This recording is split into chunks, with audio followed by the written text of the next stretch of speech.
এই গরমে আমরা সকলেই বাড়িতে বিভিন্ন ধরনের ডেজার্ট বানিয়ে থাকি। তাই আজকে তোমাদের সাথে শেয়ার করব একদম নতুন ধরনের আর কোনো রকম ঝামেলা ছাড়াই একটা দারুণ ডেজার্ট রেসিপি। নমস্কার বন্ধুরা, welcome back to my channel আরবি স্পেশাল কিচেনে। আমার সকল বন্ধুদেরকে জানাই স্বাগত। আর আমার চ্যানেলে এরকম নিত্য নতুন রেসিপির আপডেট পাওয়ার জন্য এক্ষুনি আরবি স্পেশাল কিচেন চ্যানেলটা সাবস্ক্রাইব করে দিও আর বেল আইকনটা ক্লিক করে অল অপশনটাকে অ্যাক্টিভ করে রেখো। তাহলেই আমার চ্যানেলে শেয়ার করা এরকম নিত্য নতুন রেসিপির আপডেট সবার আগে তোমরা পেয়ে যাবে। আজকের রেসিপি খুব সহজ পদ্ধতিতে কোকোনাট ডেজার্ট।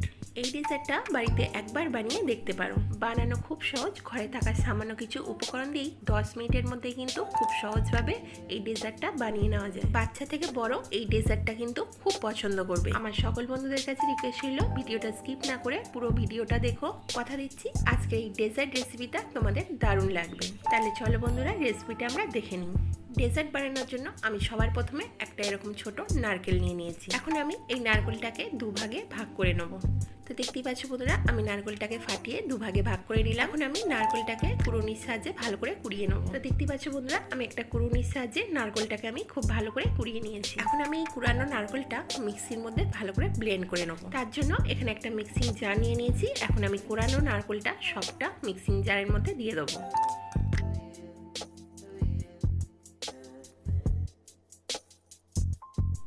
এখন আমি নারকেলের মধ্যে সামান্য একটু জল অ্যাড করে দেবো। তাতে কিন্তু নারকেলটা খুব ভালো করে মিহিন করে ব্লেন্ড করে নেওয়া যাবে। তো দেখতে পাচ্ছ বন্ধুরা, আমি খুব ভালো করে এটাকে মিহিন করে ব্লেন্ড করে নিলাম। নারকেলটা কিন্তু এরকম খুব মিহিন করেই ব্লেন্ড করে নিতে হবে। এখন এখানে আমি একটা কড়া নিয়ে নিয়েছি। কড়াটা কিন্তু আমি এখন গ্যাসের মধ্যে বসাইনি। কড়াটা গ্যাসের মধ্যে বসানোর আগেই আমি কড়ার মধ্যে কিছু ইনগ্রিডিয়েন্টস দিয়ে দেবো। যেমন সবার প্রথমে আমি এখানে এই কাপ মেপে 1 কাপ লিকুইড দুধ দিয়ে দিয়েছি। আমি এখানে মাদার ডেয়ারি দুধ দিয়ে দিলাম, তবে তোমরা এখানে গরুর দুধও ব্যবহার করতে পারো। এরপর এই কাপ মেপে 1/2 কাপ চিনি দিয়ে দিলাম। তারপর দিয়ে দিচ্ছি ব্লেন্ড করে রাখা নারকেলটা। আমি এখানে সব নারকেলটাই কিন্তু এর মধ্যে দিয়ে দিচ্ছি।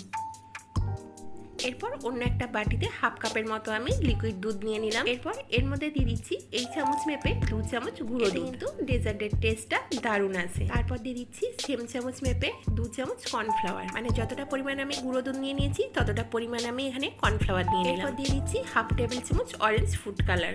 তবে এই ফুড কালারটা একেবারেই অপশনাল, তোমরা যদি এখানে ফুড কালার দিতে না চাও নাও দিতে পারো। এখন এই সব ইনগ্রিডিয়েন্টসগুলো আমি একটা চামচের সাহায্যে খুব ভালো করে মিশিয়ে নিচ্ছি। এটাকে অবশ্যই একটু সময় ধরে মিশিয়ে নিতে হবে যাতে কর্নফ্লাওয়ার আর গুঁড়ো দুধটা খুব ভালো করে মিশে যায়। তো দেখতেই পাচ্ছ বন্ধুরা, আমি এখন এটাকে খুব ভালো করে মিশিয়ে নিয়েছি। এখন এই ব্যাটারটা আমি এই কড়াইয়ের মধ্যে আস্তে করে ঢেলে দেবো। এখন একটা হ্যান্ড উইক্সের সাহায্যে আমি সব ইনগ্রিডিয়েন্টসগুলো খুব ভালো করে মিশিয়ে নিচ্ছি। আবারও এটাকে খুব ভালো করে মিশিয়ে নিতে হবে যাতে চিনিগুলো খুব ভালো করে মেল্ট হয়ে যায়। 2 থেকে 3 মিনিট মিশিয়ে নেওয়ার পর আমি এখানে দিয়ে দিচ্ছি 1/2 টেবিল চামচ ভ্যানিলা এসেন্স। তবে এটাও অপশনাল, তোমরা যদি এখানে ভ্যানিলা এসেন্স দিতে না চাও নাও দিতে পারো, বা তোমরা যদি এখানে ভ্যানিলা এসেন্সের জায়গায় এলাচ গুঁড়ো দিতে চাও দিতে পারো। এখন আমার এইগুলো খুব ভালো করে মেশানো হয়ে গেছে। এখন আমার এই ব্যাটারটা পুরোপুরি রেডি হয়ে গেছে। এখন আমি কড়াটা ধরে ডাইরেক্ট গ্যাসের মধ্যে বসিয়ে দিচ্ছি। এখন গ্যাসটাকে মিডিয়াম ফ্লেমে রেখে একটা স্প্যাচুলারের সাহায্যে আমি কন্টিনিউ এইভাবে নাড়াচাড়া করে নিচ্ছি। আচ্ছা, এই ব্যাটারটা ভালো করে গরম হয়ে যাওয়ার পর এটা কিন্তু কন্টিনিউ এইভাবে নাড়িয়ে যেতে হবে, নালে কিন্তু ব্যাটারটা নিচে লেগে যাওয়ার ভয় থাকবে।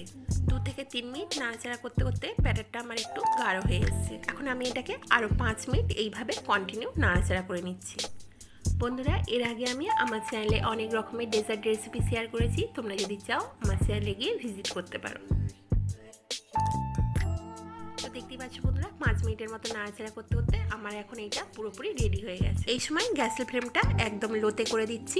লোতে করে দিয়ে আবারও একটু 2 মিনিটের মতন খুব ভালো করে নাড়াচাড়া করে নিচ্ছি।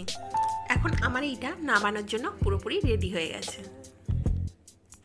তোমাদের বুঝতে যাতে কোনো রকম অসুবিধা না হয় একটা স্প্যাচুলারের সাহায্যে এই ব্যাটারের থিকনেসটা আমি দেখিয়ে দিই। তো দেখতেই পাচ্ছ বন্ধুরা, ব্যাটারের থিকনেসটা ঠিক এরকম রাখতে হবে। এখন এখানে একটা আমি বোল নিয়ে নিয়েছি। এই বোলটার মধ্যে আমি পুরো ব্যাটারটা এইভাবে ঢেলে দেবো। একটা স্প্যাচুলারের সাহায্যে উপরটা এইভাবে নাড়িয়ে একটু প্লেন করে নিচ্ছি। এখন এটাকে আমি খুব ভালো করে ঠান্ডা করে নেবো। ঠান্ডা করে নেওয়ার পর 4 মিনিটের জন্য আমি এটাকে ফ্রিজে রেখে দেবো।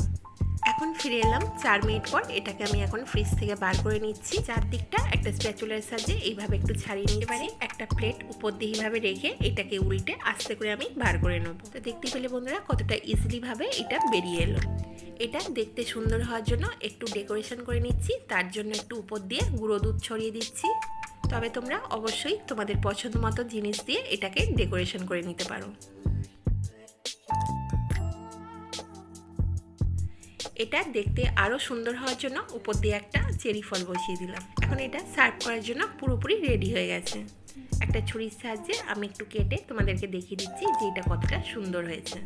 এই ডেজার্টটা কিন্তু একেবারেই নতুনত্ব, আর এর স্বাদ হয় কিন্তু মুখে লেগে থাকার মতো।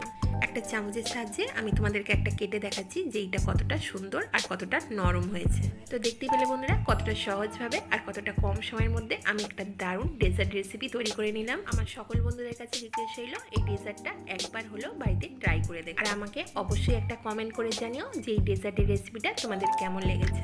ভালো লাগলে একটা লাইক করে দিও, আর যতটা পারবে তোমাদের বন্ধুদের সাথে শেয়ার করে দিও। তাহলে আজকের মতন এই পর্যন্তই। দেখা হচ্ছে আবার কোনো নিত্য নতুন রেসিপির সাথে। সবাই সুস্থ থেকো, ভালো থেকো।